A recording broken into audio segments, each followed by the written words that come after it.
Good morning, good afternoon, good evening, wherever you're watching WY TV. Welcome to another edition of News Review today, Thursday. Lagos, Nigeria is almost 12 o'clock.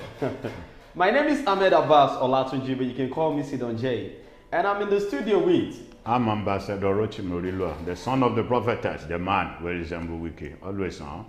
As usual, you know I will do it on News Review. This is where we talk about the headlines that made up the newspapers of today. We go on a short commercial break, come back and do justice to some of the headlines. Today I'll be starting with Punch, but before then, the sponsor for the show is Nokba Abals and Kim Victor Nigeria Enterprises. Nokba Abals that produce Nokba Abba Bitter, Abba Flusher, Abba Tonic, Abba Powder. And don't forget, Kim Victor Nigeria Enterprises sell all kind of foodstuffs, rice, beans, frozen foods, and all. You can get to shop 2, Awolowo Market, Shagamu, Ogun State, if you want to get foodstuffs. All right, let me start with the Punch newspaper today. Labour suspends strike. OPS, stakeholders tackle NLC TUC. Labour Party welcomes Atiku's merge proposal. NNPP gives condition. Obi Okocha betrayed Ojukwu by dumping Abga Maso. Fees hike squeezing out poor undergraduates. The Novanga newspaper. Ajaero. NLC TUC are suspend strike for further negotiation. Visa of passengers airlifted from Nigeria verified by Saudi Arabia Air Force.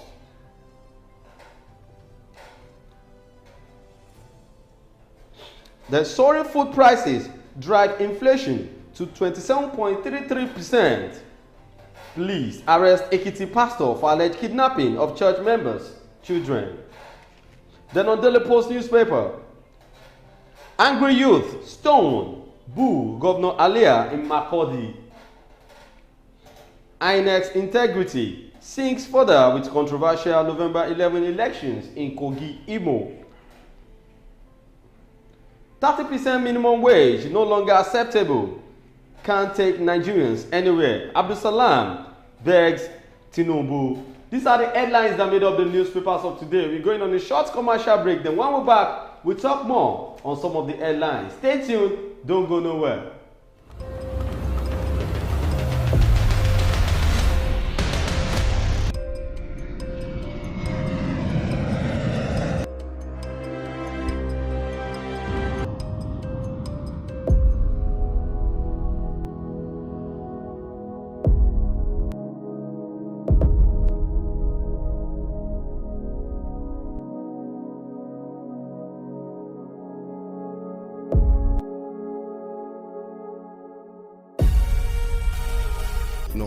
For management.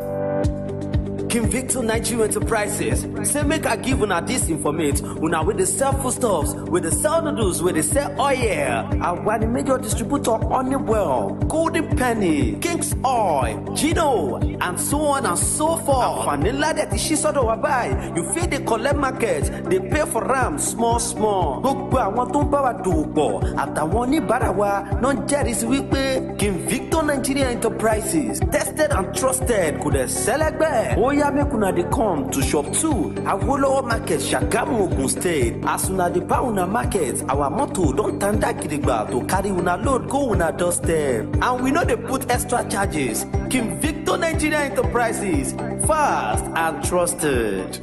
You're welcome back from that short commercial break, and that's our sponsor, Nokba Abals and Kim Victor Nigeria Enterprises. Have you tried a Nokba this week? If you've not, make sure you try it, and if you need it anywhere you are in Nigeria or even all across the world, you can call that number or you can message that number you're seeing on the screen to be distributed as SAP. All right, the first headline we're going to be looking at today, sir, it's about this Atiku, the former vice president of Nigeria, General Abubakar Atiku. Am I going to name him general? So because I'm not seeing him as a military person. He's not the general, so and he will never be a general. Labour Party welcomes Atiku merge proposal. Do you know how many times Atiku has been encamping and encamping? All in the name of getting power by force. Now, you know, the news that came out there before yesterday was Atiku was calling all political parties to emerge as a single party so that can checkmate the activities of the so-called PDP. Now, Atiku was welcomed in Labour Party now. Are you saying Obi is going to step down for Atiku? That's the problem. Or Atiku will be the one to direct the affairs of the Labour Party, which is not going to be so. A two driver cannot convey a vehicle at a single time. So I don't know, you know, I don't know why Atiku will be so desperate. If we could go into research and go to the bottom of this matter, you will know there is something behind this Atiku of getting into power by force. But let's see it this way. What if Atiku is trying to be a godfather, wants to work for Peter Obi in the next coming election? Do you think Atiku will ever place himself to be a godfather to work for Peter Obi? Why so desperate? Do you know when Atiku left PDP, he decamped to APC.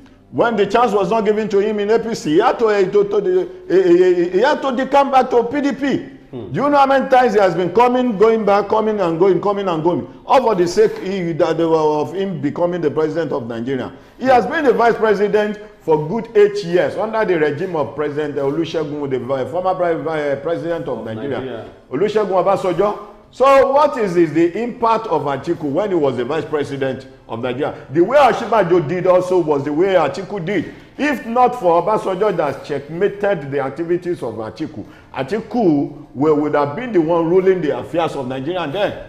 Well, I feel what I see here is just hustling for power. Atiku just want to be that number one. The president of Nigeria is still in his mind. But the Labour Party has described the 2023 presidential candidate of the People's Democratic Party, Atiku Abubakar's marriage proposal, as a good proposal that should be considered.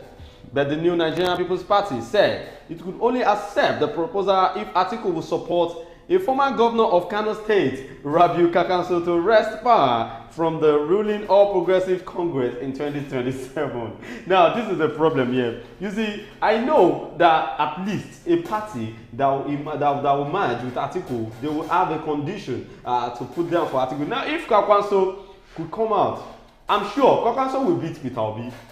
If they should leave the two of them, like, okay, primary election. Obi doesn't have any structure the way Kwankwaso has a pro structure. Exactly. Obi is just a playboy in politics. I may say that to the old Nigeria. I'm sorry to have said that to because the Igbo may think that I'm putting sentiment. It's not a matter of sentiment. Now, the reason why I'm saying Kwankwaso will beat Obi hands down is if you check the news that came out on some of the headlines today, it was being said that Obi did get out of Abga, and you know that's not a good thing for the people in this eastern part of Nigeria that they didn't expect. Obi was together with PDP before he left for the Labour Party. Yes, you know Obi was in Abga right before going to, and it was a party of Ojukwu. Ojukwu there. Yes, and they said he betrayed Ojukwu by Abga to another party. Now the people in the east, they are being separated, like they are not together, just like the northern part of Nigeria. The way the PDP also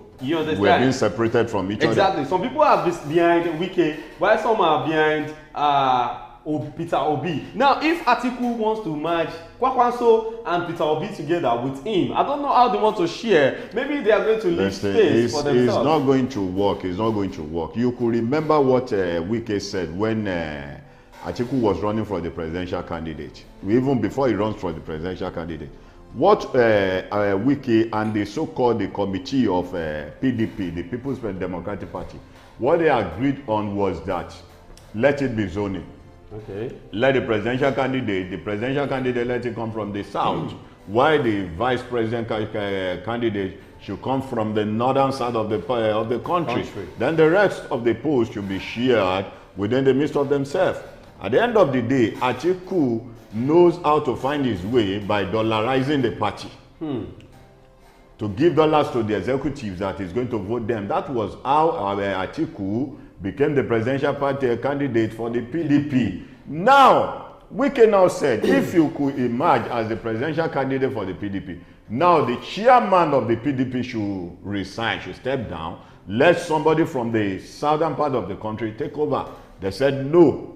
Then we can now say to them, if you are not being in power now, then we are talking to you, you refuse to act into what we are saying. What of if you become the president of the country? Automatically we won't have the time, we won't have the chance of getting closer to you or not to advise you on what you do. That is the reason why Wike said we have nothing to do than to work against the party. Wow. Well, the major opposition parties were reacting to the call by Atiku on Tuesday that opposition parties should enter a merge to dislodge the APC from power. The Punch report that Atiku made the merge proposition while hosting the National Executive Committee of the Inter-Party Advisory Council of Nigeria. The former vice president warned against the likelihood of Nigerians slipping into a one-party state. He said, "We have all seen how the APC is increasingly turning Nigeria into a dictatorship of one party. If we don't come together to challenge what the ruling party is trying to create, our democracy will suffer for it, and the consequences of it will affect the generations yet unborn." In an exclusive interview with The Punch yesterday, the acting National Publicity Secretary of the Labour Party, Obiora Ifo, described Atiku's call as a good proposition that should be considered by every Nigerian. Ifo said Atiku's call is a proposition and if every Nigerian will consider a good octopus in power before they are not Democrats. Every Nigerian is interested in having a true democracy. What we have now is far away from democracy. So if there is a proposition by opposition elements to ensure that democracy is installed, why not? That proposition must be given a good thought. Anything that will make Nigerians witness democracy is accepted. Now let me tell you this. That will be the beginning of the downfall of the party that Atiku is merging into. You ask me why. When PDP was in power, PDP was in power for good 16 years. Okay. All of a sudden, people get fed up. Why? Because they are the most corrupt party that embezzled the nation's wealth. Though during the PDP regime, I can't deny the fact that PDP, whenever there is an hunger on the line, when the people cried out, they give them what they want. While they are eating their money at the federal level. When APC came on board, APC did not campaign with money.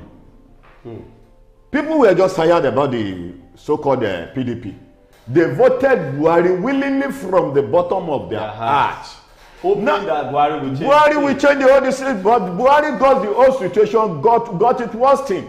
Because Buhari's regime has nothing to write off. I'm saying that to the whole Nigeria and to the whole world. Let them quote me right or wrong. But people out there, our viewers out there will know that I'm speaking nothing but the whole truth, because Buhari, when he came in, he did his ruling by putting sentiment on it. There were killing of the innocent citizens in Nigeria here and there by the so-called Fulani ass men. And if the president could come out that the gun that the Fulani is carrying about is to prevent their livestock to protect their livestock, which is not acceptable to the all Nigerians. Now, people would have voted APC out if PDP agreed on what Wike said, that the presidential candidate should come from the south. If a Yoruba man that is not well known to the whole Nigerian emerged as the People's Democratic presidential candidate, they wouldn't have voted Bola Ahmed Tinubu. Exactly. You understand what I'm saying? Because they could not agree to what Wike said that makes them to vote Atiku. Now the whole Nigeria now decided if for them to vote Atiku, who has been the former vice president for good 8 years, it's better they still continue in the APC regime. Exactly. That was the reason why they voted Bola Ahmed Tinubu. But now this one that Atiku is now trying to merge parties together. That's the downfall of the party, because people will not have choice than to vote Asiwaju Ahmed Bola Tinubu for the second time. Yes. But the NPP described Atiku's call as emotional and medicine after death. The party's National Publicity Secretary, Yakubu Shendam, said any merge between considered must be to support Kwapanso to become president. Otherwise, the NPP was not interested. Shendam said, "This is like medicine after death. If there is any future collaboration, it should not be as a result of emotions. we are going all along because we have a gladiator who has the capacity to take over Nigeria. Wow. So NNPP has assurance on Kwakwanso. They've seen Atiku as this man that is just going No here. party that is being created in Nigeria that don't have assurance of themselves. Exactly. So the ball is now in their court. The ball is on the feet. The vote will now count who emerge, the president, or who they voted out, during the election. Well, Shendam said, we believe that there is a need to converse for support from people to win the election from all sides. However, we believe that single-handedly Kwakwanso can deliver Nigeria in 2027. But that doesn't mean that we are not looking for players like Atiku to join our party.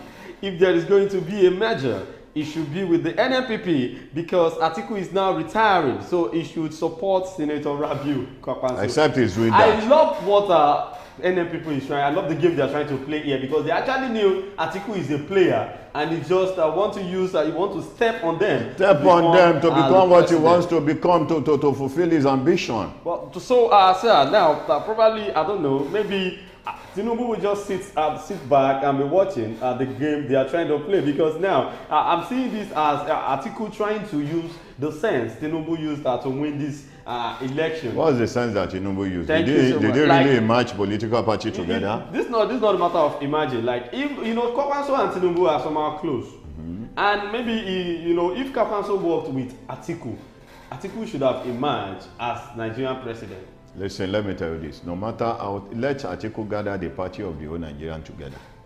Let him match every one of them together. If Atiku will still run the race of becoming the president of this country, the party will still keep on falling. Wow. Because people, let me tell you, I said it, that people were tired of APC during the 4 years regime of Muhammadu Buhari, because Buhari, when he came, it wasn't the case. And they hope, they believe that makes people to voted him at the end of the day was proof abortive. They only voted Tinubu based on his personality. Then, because they don't want to... records, he made in Lagos, then they don't want to vote Atiku. That's the reason why Tinubu emerged. I didn't believe there was a Yoruba man that was not well known to counter Tinubu. Tinubu wouldn't have emerged. No matter the amount of rigging. It wouldn't have emerged. Nigeria is just like a movie, I do tell people. The ball is in our court now. We have the field. The field is wide enough for us to play. Let us now go and test our ability and our strength on the field. Then we now see who becomes the winner. Well, let's move on to the next headline here. This is talking about the 30,000 naira minimum wage that President Bola Ahmed Tinubu has promised all federal government workers. I asked myself, what of people that are not working in the government? Are they not even the 30,000 naira minimum wage for those that are working? Has the 30,000 naira been implemented? Now, what can 30,000 naira minimum wage do in the condition of Nigeria now? Somebody collecting 30,000 naira. What is going to be the transport fare? When you deduct the transport fare, the feeding allowance, forget about the feeding allowance now. The transport fare at the end of the month, do you think the person that is collecting 30,000 will have something to show off? Well, buttressing what you said is just about this headline. 30,000 naira minimum wage no longer acceptable. Can't take Nigerians anywhere. Abdul Salam begs Tinubu. As a former president or former military president of Nigeria. Former military head of state Abdul Salami Abubakar has expressed his dissatisfaction with the 30,000 naira minimum wage, stating that it is unacceptable in the current reality in Nigeria. Abdul Salami called on President Bola Tinubu to consider increasing minimum wage as he believes that 30,000 naira cannot lead to meaningful human development anywhere in the world. The former head of state spoke in Jalingo, the Taraba state capital, yesterday when he delivered a speech at the Maiden Peace, Unity and Reconciliation Summit organized by Taraba Independent Peace Committee. Talking about this minimum wage, I don't know why our president is still waiting to increase this minimum, because he said it when he wanted to remove subsidy, that okay, everything will be considered. Talking about the minimum wage and some other things that are to increase in people's life. Now, if a core member is getting 33,000 naira, a core member is getting 33,000 a good 1 year for a year. Now, I think they've cancelled the Empire, or they are still on Empire. When Empire was still alive. were you a beneficiary of Empower? I was only in the northern side of the country, not in the southern. I have never seen anybody closer to me or anybody that see out. Have you ever seen anybody out, outside the street? When I was 7 in Ondo State, I had people that is working as an Empire teachers. And what I wanted to say is they are getting 30,000 naira at the end of the year. Month rather. Now, an Empire teacher, someone working with Empire, collecting 30,000 naira every month, where an NYSC core member is collecting 33,000 naira every so month. Who is the superior? Because I don't get. And these empires are these people working with Empire. You have to submit your NYSC. That's to shows the level of how the country has gotten worse. Because the question that I kept on asking every day was that the money that was supposed to pay for the subsidy, that was being recovered from the subsidy, what are they using the money for? I believe the subsidy is gone according to the president, and the subsidy is gone. The money should have been launched to increase the salary of the workers, because I could recall they said within 2 months that 1 trillion naira was saved. But Nigeria kept on borrowing. All in the name of what? Every blessed day we kept on hearing borrowing. What about the money that was supposed to use for the payment of subsidy? What are they using the money for? Well, the former head of state spoke in Jalingo yesterday when he delivered a speech at the Maiden Peace Unity Reconciliation Summit organized by Taraba Independent Peace Committee, represented by Reverend F.R. Atta Bakindo, the head of Secretariat of Kuka Center and National Peace Committee. He urged Nigerians to utilize the resources within their areas to improve their standard of living. I want to plead with the Nigerian president that the 30,000 naira national minimum wage cannot take Nigerians anywhere. It is not acceptable anywhere in the world, and it cannot develop anybody. There is an urgent need to increase wages for the betterment of our growth. I want to urge the people of Taraba State to reconcile whatever kind of difference that created clashes and disunity. You cannot harness any development if you are not in peace and unity. You are fortunate to have the natural resources. Peace and unity are the only bedrock of development, he said. You see, for this former head of state to be vibrant, telling the president what we really need as a country, because the 30,000 naira is just, I don't know if you... One of the past head of state we have so far is Abdul Salam, a man that I respected very well. You know, he was the one that handed over to the civilian. Then when Babangida tried to be selfish on his own, when Abiola won the election, one of the men that I respected most was Absalam. Absalam is a very wealthy man. Despite the fact that he's wealthy, he knows the pains of the Nigerians. The Have you ever seen an ex-president coming out to say this kind of thing? Obasanjo was there. Jonathan was there. Babangida was there. And they are still alive. They are not yet dead.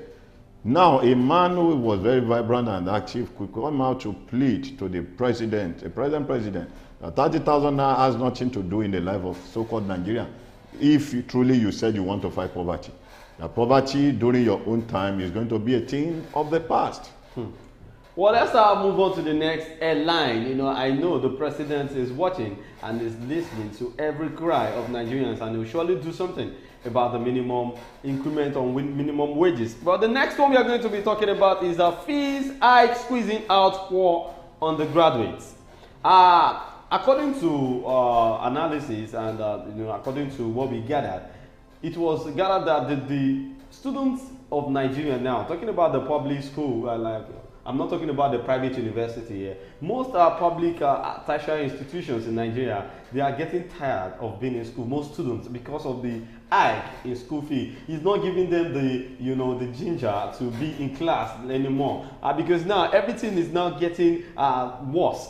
Talking about the last protest that happened in Tasud, the interview that was being made in that school made us to know that from 65,000 naira, their school fee, National University of Education, to be precise, their school fee is now 240,000 naira.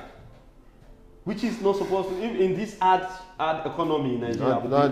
That is where we have found ourselves. I want to urge the president of Nigeria to look into this matter, because for the past leader to have embezzled the national cake or the money of Nigeria, which they want to pay for the consequence. I believe there are some set of people to hold responsible. Well, exactly. Not we, the masses that knows nothing about it. So how come if you are making life unbearable for us to live, which means you are pushing the goat to the end of the world. One day when you push the goat to the end of the world, when there is no road, the goat may turn back to bite. You are pushing Nigerian to the end of the world. A time will come that Nigerian will not even care if it is to die. Well, afflicted by incessant strikes in shabby infrastructure, students of Nigerians public universities are contending with a new reality, unusual and astronomical fee hikes by the institutions. Among others, the Tai Solarin University of Education, the University of Lagos, and Obafemi Awolowo University have raised their fees. This has generated protest. The school counter that they have no other choice amid dwindling funding and rising costs. In a country where the minimum wage is 30,000 naira per month, many indigent undergraduates might soon drop out of school. That will be catastrophic. Yes. Okay, you want to say something? That's exactly the point, because when there is no means of, you see, even when the school fees was on hiked, when you go into details, you see the parents. At times when I see some of the parents that are sponsoring their children, I pity them. The way they work hard before they could get some of the school money to send to their children at school. You know how many parents out there that go to farm to fetch firewood and take it out there to sell before sending money. And now how come? How do the federal government expect the parent to fund the education of their children? Where their children are outside the country enjoying the money that is meant for the old citizen, spending it there. That's not even enough. Like, after paying your school fee, after paying that kind of amount, the landlords and landladies of the school, in the school environment, their rent. How do they cope with all this? With all this, now that's why I'm begging the president of the country to intervene into this matter. According to your word, we are taking you by your word that poverty is going to be the things of the past. So please step into this matter before the whole matter escalated. Well, TASUD raised its fee by between over 200% and 300% in July. Unilag increased its tuition to 190,500 naira from 19,000 naira. Wow. The school blamed this on the high cost of hostel maintenance, electricity 1.7 billion naira per year, and internet services, annual result verification and certification program accreditation. The University of Jos and Bayero University, Kano, also increased their fees. The University of Ibadan had proposed 213,500 naira and 318,000 naira from 121,000 naira and 173,850 naira for the 2022-23 academic session. These fees, which do not include feeding, books, projects, and other incidentals, and are simply enormous and sudden. It underscores the reality that Nigeria's federal and state governments do not fund education adequately. The federal government owns 52 universities and grossly underfunds them. Regardless, it recklessly established new universities. In the past 10 years, it has established many specialized universities, using tertiary education to score cheap political points. Since 2009, it has now paid up to 1.2 trillion naira. It agreed to the MOU it signed with the Academic Staff Union of Universities on revitalization and salary enhancements. Now, that is the reason why ASU joined the strike yesterday. Because now, the 1.2 trillion naira that has been agreed since 2009 is not yet paid. The federal government. And it was Buhari that was giving them the word that he's going to pay. If Buhari is giving them, that is why I said we no longer have trust in this government again. If Buhari gave them the word of doing that. Now, could you remember when Buhari wanted to leave, a week or 2 weeks before he wanted to leave, he had to send a bill to the National Assembly of requesting for another 800 million naira loan. $800 million loan again. If not for the house that blocked it, that didn't approve it, what could have happened to the money? The money would have been shared again. They know how to share money within themselves. The money that is meant for the whole citizen of Nigeria. But one thing I believe, I'm still going to repeat, is that when you push the whole Nigerian to the wall, Nigeria will not but hesitate of fighting back. And when the fight comes, they could recall. They saw what happened in Niger to the politicians of Niger. When the military take over, the way the politicians of Niger were being molested, the way they were being beaten. I know they wouldn't want this to happen to them. Most of the military that are supposed to take over, that they think they can take over the affairs of the country, I believe they might have been running a scatter to them to bribe them with some certain amount of money, so their eyes will not be open to that. Exactly. But when God is ready to intervene to the affairs of this country, what is going to happen? In fact, you people will not even withstand it. Well, the Bola Tinubu-led federal government last week announced that the commencement of the implementation of a 40% automatic education from internally generated revenues of federal universities, polytechnics, and college of educations. This will worsen the crisis. Now, I want to say this. If education is not a valuable source to the federal government, if they didn't see... then they should close up the universities. Simple. Let them close it up. Privatize the whole universities and just know that we are all in private schools. Because I don't know the difference between the public university and the private because the amount they are paying is almost the same. I don't know the reason why our federal government did not value education at all. Maybe because our president did forgery of his own certificate. And most of them went to free education during their own time. Most of them that are there today, now they want to make education unbearable for the citizen to the extent in which their children that traveled abroad will still come back to rule those people that are here that didn't go to school, which is not going to work. That is their aim and objective. If it is not their use people's aim and objective, automatically you need to intervene into this matter. I want to say this, you know, if as a Nigerian student, I want to urge every Nigerian student, please try and get one or two you are doing, maybe your handwork or something. At the end of the day, now let me come in. I'm sorry to have chipped in this. At the end of the day, after the whole education, do you see the video that went viral on social media? A lady that came out with first class. At the end of the day, that she said she was regretting that she came out with first class. It's not because she had first class, because when she was pursuing her academic, then she doesn't mingle with anybody, she doesn't play with anybody. She was just serious with her education. At the end of the day, when it came out with first class, no work, no job was acquired by her. Could you imagine that when after graduating now, where is the job out there? Automatically, the federal government is telling us that when they push us to the wall, we will think of what to do with our skills and with our brains, with our sense. So instead of now going to the university, why don't you go and learn something? Then you acquire a teacher that will be coming to teach you, to educate you. You can educate yourself online. There are a lot of things you can get. Because so let's try and start something at the earlier stage than to waste 5 years at the university. At the end of the day, nothing to show off. Well, this is where we are going to be ending it on the show today. Don't forget that the sponsor for this show is Nokpa Abbas and King Victor Nigeria Enterprises. My name is Ahmed Abbas Olatunji. Thank you so much, sir, for joining us on the show. We'll see you again tomorrow. Be good and be hardworking. Bye.